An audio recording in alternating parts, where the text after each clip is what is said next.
Hello students, UP exam point पर आपका स्वागत है। तो हम डिस्कस कर रहे थे महत्वपूर्ण प्रश्नों के बारे में जो कि पिछले वर्षों में पूछे जा चुके हैं।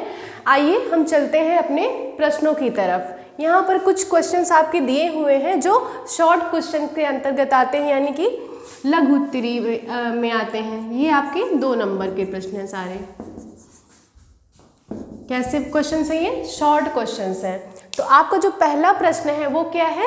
श्वसन को परिभाषित करिए।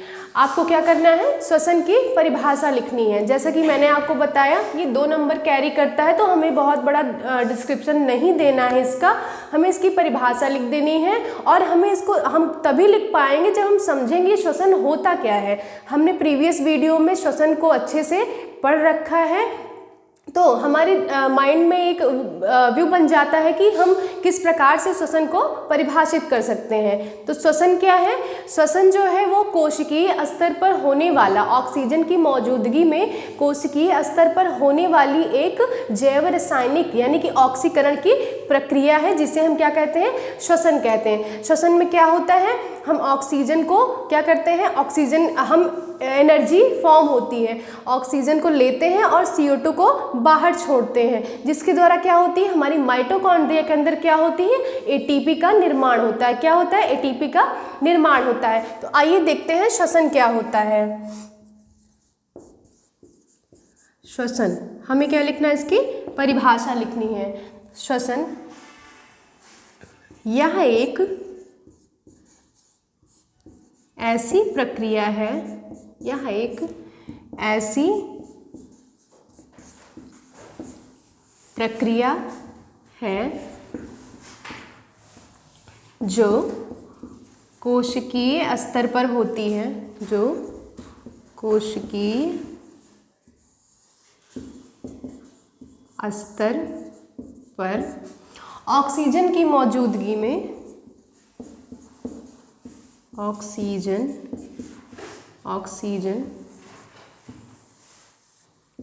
की मौजूदगी में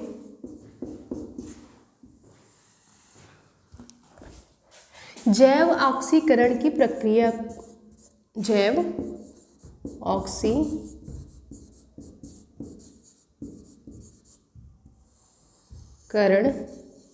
की यह एक ऐसी प्रक्रिया है जो कोशिकीय स्तर पर ऑक्सीजन की मौजूदगी में जैव ऑक्सीकरण की प्रक्रिया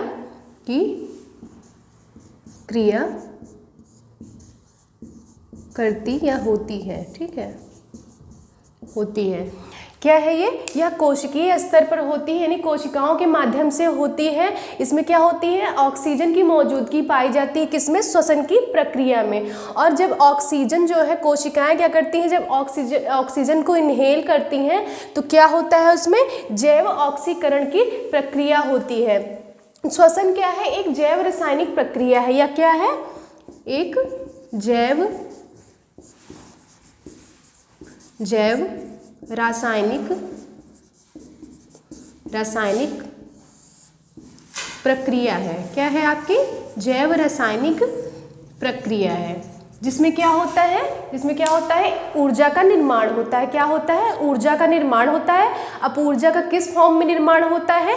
ATP यानी कि एडिनोसिन ट्राइफॉस्फेट। आपको ATP का फुल फॉर्म बहुत ही ज़रूरी है याद करना। क्या होता है आपका? हो जाएगा एडिनोसिन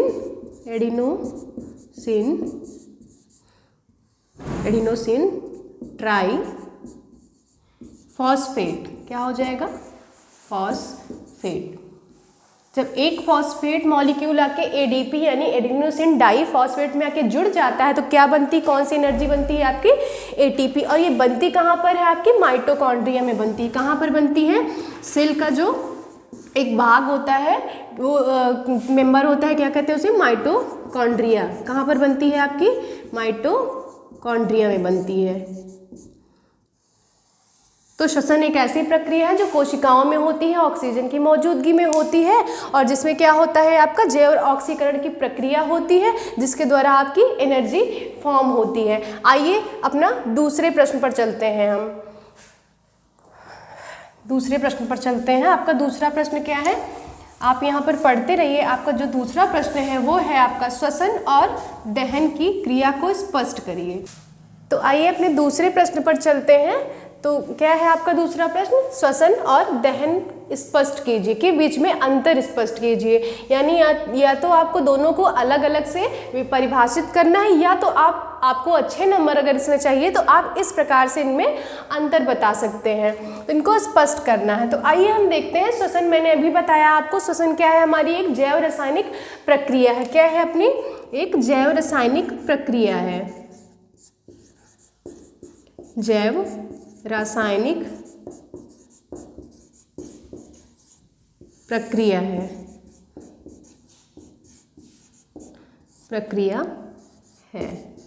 जबकि आपका जो ये दहन होता है यानी कंबशन जिसे हम कहते हैं इंग्लिश में, वो क्या होता है आपका? यह एक रासायनिक प्रक्रिया है। क्या है? यह एक रासायनिक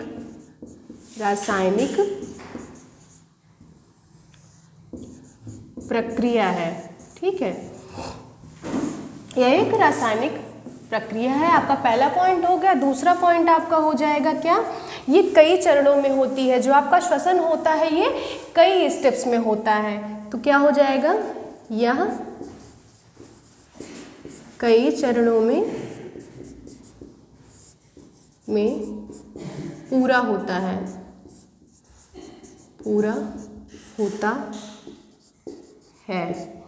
यह इसका कोई स्टेप नहीं होता, ये सिंपली एक ही चरण में कंप्लीट हो जाता है। तो क्या होता है? यह एक ही चरण में होता है। ठीक है, क्या हो जाएगा आपका? ये एक ही चरण में होता है। और जो हमारा श्वसन होता है उसमें क्या होता है? कई सारे स्टेप्स होते हैं आपके श्वसन के। ठीक है, नेक्स्ट पॉइंट पर चलते हैं अपने। ये 2 नंबर का है, तो आपको ध्यान रखना है कि आपको 2 नंबर तभी मिलेंगे। अंतर अगर बताना है, मैंने इसके पहले वाली वीडियो में बताया था कि अंतर आपको इसी प्रकार से लिखना है और पॉइंट वाइज लिखना है, तभी जो कॉपी चेक करने वाला होगा उसको पता लगेगा कि हाँ बच्चे ने क्लियरली इसको लिखा हुआ है, इस क्वेश्चंस को। तो आपका जो तीसरा पॉइंट हो जाएगा, क्या होगा? इसमें ऊर्जा बनती है। क्या होती है? इसमें ऊर्जा एटीपी के फॉर्म में बनती है, एटीपी के रूप में। ठीक है, बनती है। जबकि क्या होता है? आप कंबशन यानी दहन में क्या होता है कि ऊर्जा इसमें नहीं बनती है, इसमें कोई ऊर्जा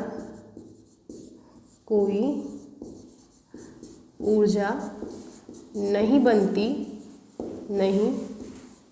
बनती है। इसमें क्या होता है? आपका प्रकाश उत्पन्न होता है या फिर हीट उत्पन्न होती है। क्या होती है? इसमें हीट उत्पन्न होती है, बल्कि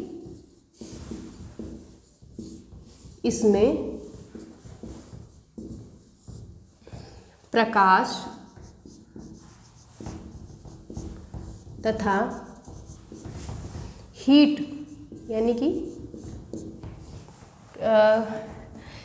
हमें जब कोई चीज़ जलती है, लकड़ी जल रही है, तो हमें उससे क्या मिलती है? एक तो पहला हो गया रोशनी होती है उससे, और दूसरा हो गया उससे हीट निकलती है यानी कि गर्मी निकलती है। तो क्या हो जाएगा आपका? इसमें प्रकाश तथा हीट निकलती है। क्या निकलती है? प्रकाश तथा हीट निकलती है। ठीक है बच्चों, उसके बाद आपके ये 3 पॉइंट्स हो गए हैं। ठीक है, और आपका ये हो जाएगा, चौथा पॉइंट हो जाएगा इसमें, यह जो श्वसन है यह एक जटिल प्रक्रिया है, और ये जो दहन है ये क्या है? आपकी सरल प्रक्रिया है। क्या है आपका? तो पहला पॉइंट आपका है यह एक जैव रासायनिक प्रक्रिया है, बल्कि यह क्या है? आपकी रासायनिक प्रक्रिया है। आपको बहुत अच्छे से इस चीज़ को याद रखना होगा, तभी आप लिख पाएंगे। या कई चरणों में पूरा होता है या एक ही चरणों में पूरा हो जाता है। आपका नेक्स्ट पॉइंट है, इसमें ऊर्जा जो है एटीपी के रूप में बनती है। ये पॉइंट मैंने कई बार आपको दोहरा दिया, और श्वसन से प्रश्न आपके जरूर पूछे जाएंगे। इसमें कोई ऊर्जा नहीं बनती है, इसमें क्या होता है? आपकी एनर्जी नहीं बनती है, और इसमें क्या होता है? इसमें प्रकाश तथा हीट निकलती है। और ये क्या है आपकी? ये जटिल प्रक्रिया होती है। और ये जो दहन होता है आपका, ये क्या होती है? एक सरल प्रक्रिया होती है। आइए चलते हैं अपने अगले क्वेश्चन पर। जो आपका अगला प्रश्न है वो है हीमोग्लोबिन क्या होता है। तो आपको क्या बताना है, हीमोग्लोबिन क्या होता है। तो मैंने बताया था आपको हीमोग्लोबिन क्या होता है, ये प्रोटीन होता है, यानी कि हमारे रुधिर में क्या पाया जाता है कि आयरन युक्त प्रोटीन पाया जाता है। तो हीमोग्लोबिन हमारा क्या है, आयरन युक्त प्रोटीन है। तो आइए लिखते हैं इसको, हीमोग्लोबिन को कैसे लिखना है आपको,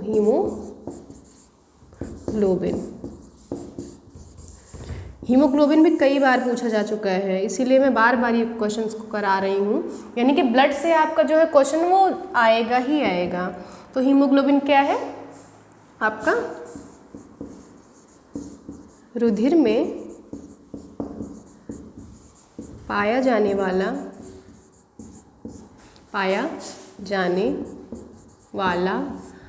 लौह युक्त, जिसे हम आयरन कहते हैं, लौह युक्त प्रोटीन होता है।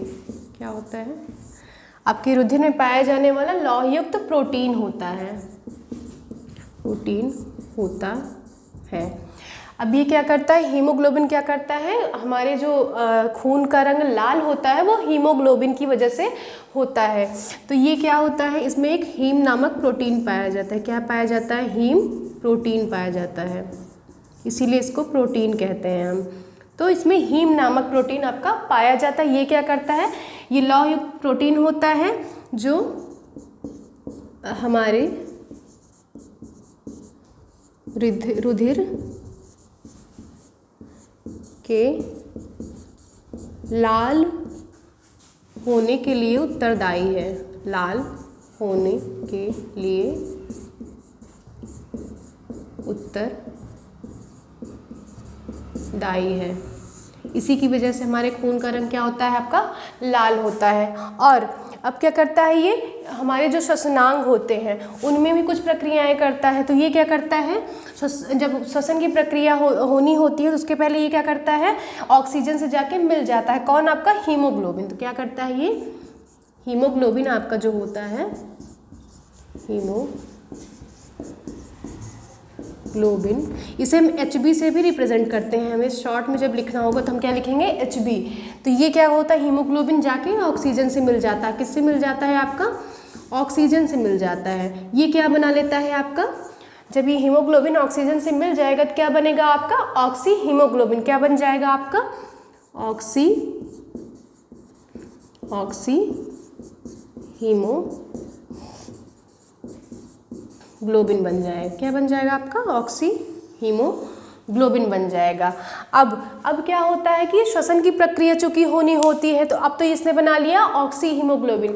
तो जो श्वसन की प्रक्रिया होती है उसमें जो श्वसनांग होते हैं, यानी कि जो आपके रेस्पिरेटरी सिस्टम पूरा होता है, उसमें क्या होता है कि ये जो ऑक्सी हीमोग्लोबिन है, अब ये क्या करता है, ये टूट जाता है। किस में टूट जाता है, फिर से ये टूट जाता है पुनः किस में, ऑक्सीजन और हीमोग्लोबिन में। मतलब ये रिवर्स प्रक्रिया चलती रहती है।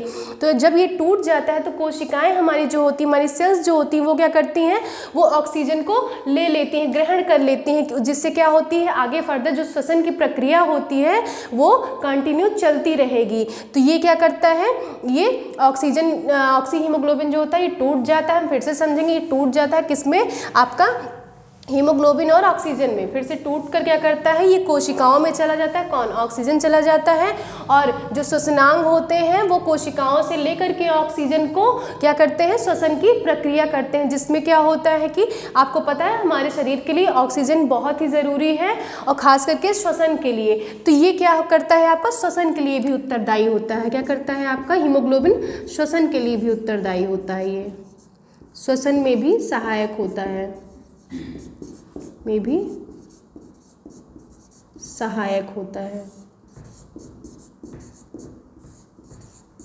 तो ये हो गई आपके हीमोग्लोबिन के बारे में। आप थोड़ा इसको डिस्क्रिप्टिव रूप से लिखेंगे क्योंकि आपके एग्जाम में ये 2 नंबर में पूछा जाएगा, तो आपको ज़्यादा नहीं लिखना है। 2-3 पॉइंट्स आप इसको डिस्क्राइब करके और लिख सकते हैं, क्योंकि इसको भी आपको वहाँ पर डिस्क्राइब करना होगा कि जिस तरह मैंने बताया था कि कैसे ये टूटेगा, क्या यौगिक बनाएगा, तो ये चीज़ें भी आपको लिखनी होगी। आइए चलते हैं अपने अगले क्वेश्चन की तरफ।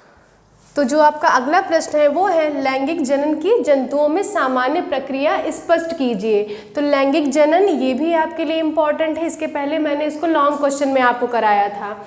तो आइए देखते हैं, यानी कि इसको आपको शॉर्ट में लिखना है किस प्रकार से लैंगिक जनन होता है। तो लैंगिक जनन के लिए आपके शरीर में क्या पाई जाती हैं, लैंगिक क्रोमोसोम्स यानी गुणसूत्र आपके पाए जाते हैं। क्या पाए जाते हैं, आपके गुणसूत्र पाए जाते हैं। क्या करते हैं, जो रिडक्शन डिवीजन करते हैं यानी कि मियोसिस करते हैं। मियोसिस के द्वारा क्या बनते हैं, उनमें जाइगोट बनते हैं। वो जाइगोट मिलकर क्या बनाते हैं, आपका वो क्या बनाते हैं, एम्ब्रियो मिलकर यानी कि जाइगोट बनाते हैं, एम्ब्रियो का फॉर्मेशन करते हैं। तो आइए देखते हैं किस प्रकार से आपके शरीर में जो लैंगिक जनन है उसकी प्रक्रिया होती है। तो क्या होते हैं हमारे शरीर में, यानी मानवों में जितने भी जंतु होते हैं उनमें नर और मादा युग्मक पाए जाते हैं। क्या पाए जाते हैं, आपके नर और मादा युग्मक पाए जाते हैं। तो मैं इसको शॉर्ट में लिख रही हूँ, लेकिन आपको एक एक लाइन अच्छे से लिखना है, ठीक है। तो क्या पाए जाते हैं आपके नर युग्मक और मादा युग्मक, ठीक है, मादा युग्मक, ठीक है।